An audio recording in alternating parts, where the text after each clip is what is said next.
నమస్తే, welcome to 99 TV. నేను ప్రియాంక.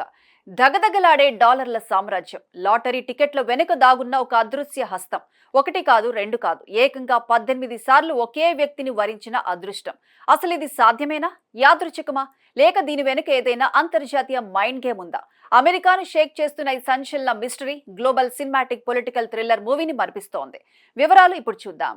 నిశ్శబ్దం. ప్రపంచాన్ని శాసించేది డబ్బు, ఆ డబ్బును శాసించేది అదృష్టం.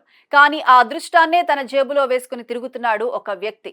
నమ్మశక్యం కాని నిజమిది. వింటే ఒళ్ళు గగురు పొడిచే కథనం. ఇది అమెరికాలోని ఇడాహో నగర వీధుల్లో మొదలై ప్రపంచవ్యాప్తంగా ఉన్న ఇంటెలిజెన్స్ వర్గాలను సైతం ఆలోచనలో పడేసిన ఒక global suspense thriller drama.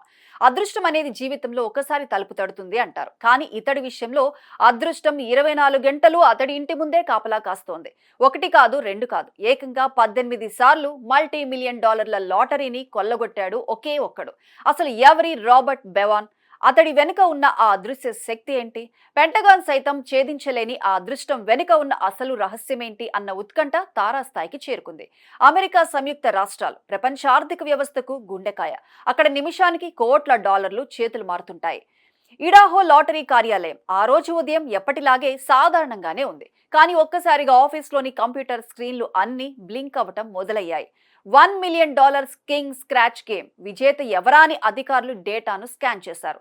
Screen పై ఒక పేరు ఫ్లాష్ అయింది, రాబర్ట్ బెవాన్. ఆ పేరు చూడగానే అక్కడున్న అధికారుల గుండె ఒక్క క్షణం ఆగిపోయింది. ఎందుకంటే అదే పేరు, అదే ఐడెంటిటీ గతంలో 17 సార్లు ఆ స్క్రీన్ల మీద మెరిసింది. లాటరీ చరిత్రలోనే ఇదొక అసాధారణ, అసంభవమైన రికార్డ్. ఒకే వ్యక్తి 18 సార్లు జాక్పాట్ కొట్టడం వెనుక ఏదైనా అంతర్జాతీయ నెట్వర్క్ ఉందా అన్న కోణంలో అధికారులు అలర్ట్ అయ్యారు. కథ ఇక్కడితో ముగిసిపోలేదు. ఈ సస్పెన్స్ డ్రామా వెనుక 30 ఏళ్ల సుదీర్ఘ చరిత్ర ఉంది. కాలం 1997. అమెరికాలో అప్పుడప్పుడే డిజిటల్ వ్యవస్థ ఊపందుకుంటున్న సమయం. ఇడాహో లాటరీ నిర్వహించిన బ్లేజర్ బగ్స్ ప్రమోషన్లో రాబర్ట్ బెవాన్ అనే సాదాసీదా వ్యక్తి మొదటిసారి ఒక లగ్జరీ చెవర్లెట్ బ్లేజర్ కార్ను గెలుచుకున్నాడు. అప్పట్లో అది ఒక సాధారణ అదృష్టం అనుకున్నారు, కానీ అక్కడి నుండి రాబర్ట్ వేసిన ప్రతి అడుగు ఒక పొలిటికల్ థ్రిల్లర్ సినిమాను తలపించింది. ఒక $1000 నుండి మొదలుపెట్టి $2 లక్షల, ఆపై $1 మిలియన్ వరకు ప్రతి ఏటా అతడు టికెట్ స్క్రాచ్ చేసినప్పుడల్లా డాలర్ల వర్షం కురిసింది. అమెరికాలోని పెద్ద పెద్ద గ్యాంబ్లింగ్ సిండికేట్లు సైతం రాబర్ట్ వ్యూహం ఏంటో తెలియక తలలు పట్టుకున్నాయి. ప్రపంచవ్యాప్తంగా సోషల్ మీడియాలో ఈ వార్త దావానంలా వ్యాపించింది. ఇడాహో లాటరీ సంస్థ తన అధికారిక ఇన్స్టాగ్రామ్ పేజ్లో రాబర్ట్ ఫోటోను షేర్ చేస్తూ ఒక్కరే 18 సార్లు గెలవటం మానవ మాతృలకు సాధ్యమేనా అంటూ పోస్ట్ పెట్టింది. ఈ వ్యవహారం కాస్త ముదిరి ఉన్నతాధికారుల వరకు వెళ్ళింది. అసలు ఈ రాబర్ట్ బెవాన్ లాటరీ సిస్టమ్ను హ్యాక్ చేస్తున్నాడా? అతనికి లాటరీ బోర్డులో ఎవరైనా పొలిటికల్ బ్యాంకింగ్ సపోర్ట్ ఉందా? లేదా లక్ అనే పదానికి అతడేమైనా కొత్త డెఫినేషన్ రాస్తున్నాడా? ఈ ప్రశ్నలన్నిటికీ సమాధానం వెతకడానికి లాటరీ అధికారులు అతన్ని నేరుగా విచారించాలని ఫిక్స్ అయ్యారు. $multi-million చెక్కును చేతికి ఇచ్చే నెపంతో రాబర్ట్ ను హెడ్ క్వార్టర్స్ కు పిలిపించారు. హెడ్ క్వార్టర్స్ లోపల గంభీరమైన వాతావరణం, చుట్టూ హై రెజల్యూషన్ కెమెరాలు రాబర్ట్ హావభావాలను రికార్డ్ చేస్తున్నాయి. అధికారులు అత్యంత ఉత్కంఠభరితంగా ఆ ప్రశ్నను సంధించారు.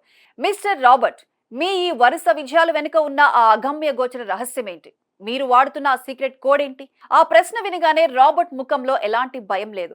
ఒక చిన్న నవ్వు నవ్వాడు. తన పక్కనే కూర్చున్న భార్య వంక చూశాడు. ఆపై అతడు చెప్పిన సమాధానం ఆ హాల్లోని అధికారులనే కాదు, ప్రపంచం మొత్తాన్ని నివ్వెరపోయేలా చేసింది. నా నిజమైన అదృష్టం ఈ మిలియన్ల కొద్దీ డాలర్లు కాదు. గత 40 ఏళ్లుగా నా ప్రతి కష్టసుఖాల్లో నాకు నీడలా తోడుగా నిలిచిన నా భార్యే నా అసలైన లైఫ్ జాక్పాట్ అని రాబర్ట్ ఎంతో భావోద్వేగంగా సమాధానమిచ్చాడు.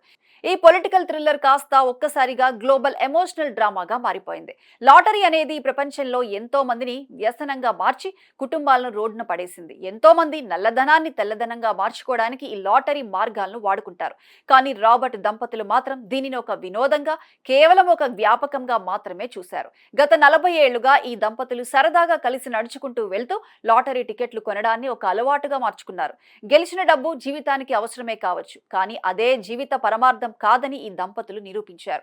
డబ్బు వెనుక పరిగెత్తే ఈ యాంత్రిక ప్రపంచంలో బంధాల కంటే మిన్న అయినది ఏదీ లేదని చాటి చెప్పారు. ఈ కథలో మరో ట్విస్ట్ ఏంటంటే రాబర్ట్ దంపతులు గెలిచిన డబ్బును విలాసాలకు వాడటం లేదు. వీరు కొనే ప్రతి లాటరీ టికెట్ ద్వారా వచ్చే ఆదాయంలో మెజారిటీ వాటా స్థానిక ప్రభుత్వ పాఠశాలల అభివృద్ధికి, ప్రభుత్వ భవనాల నిర్మాణానికి వెళుతుంది. అంటే పరోక్షంగా వీరు సమాజ శ్రేయస్సు కోసమే ఈ అదృష్టాన్ని వాడుకుంటున్నారు. అందుకే ప్రకృతి కూడా వీరిని వెతుక్కుంటూ అదృష్టాన్ని పంపుతోందని నెటిజన్లు కొనియాడుతున్నారు. సోషల్ మీడియాలో రాబర్ట్ ను రియల్ మిలియనీర్ అంటూ ట్రెండ్ చేస్తున్నారు. అపారమైన డబ్బు ఉన్నవాడు కాదు, అంతకు మించిన మంచి మనసున్నవాడే నిజమైన ధనవంతుడని ఈ లక్కీ మ్యాన్ స్టోరీ నిరూపించింది. ప్రపంచంలో ఎన్ని కోట్ల డాలర్లు ఉన్నా ప్రేమించే జీవిత భాగస్వామి తోడును కొనలేమని చాటి చెప్పిన రాబర్ట్ బెవాన్ నిజంగానే ఈ శతాబ్దపు బిగ్గెస్ట్ జాక్పాట్ విన్నర్.